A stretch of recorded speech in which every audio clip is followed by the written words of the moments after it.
Shalom Bapak Ibu Saudara, apa kabar? Saya berharap Bapak Ibu Saudara dalam keadaan baik, sehat, dan dalam penyertaan Tuhan. Jumpa lagi dalam Renungan Harian, masih melanjutkan tema selama 1 minggu ini, yaitu bertekun dalam firman. Dan khusus hari ini temanya adalah tekun dalam firman adalah kunci kebahagiaan. Kenapa demikian? Kita mau baca satu ayat dari Mazmur 119 ayat yang kedua. Berbahagialah orang-orang yang memegang peringatan-peringatannya dan yang mencari Dia dengan segenap hati. Nah, banyak orang memiliki konsep tersendiri tentang berbahagia. Ada orang-orang tertentu yang berpikir bahwa mereka akan berbahagia ketika memiliki harta yang banyak, uang yang banyak, kaya raya, dia akan bahagia. Ada juga orang yang berpikir ketika dia mencapai satu jabatan tertentu, satu prestasi tertentu, maka dia akan berbahagia. Ada juga orang-orang yang berpikir bahwa segala sesuatu yang di luar ini akan menentukan kebahagiaannya.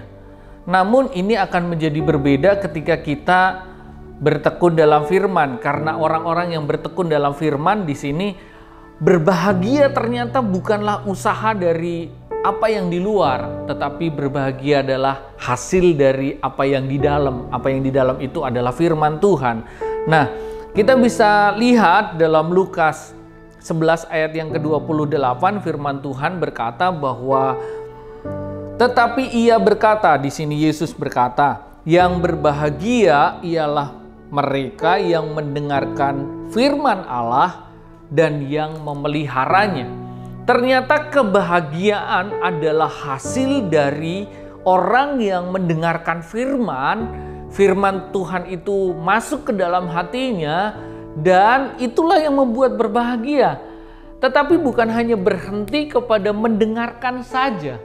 Kenapa? Karena firman Tuhan di situ masih ada lanjutannya, yaitu yang memeliharanya.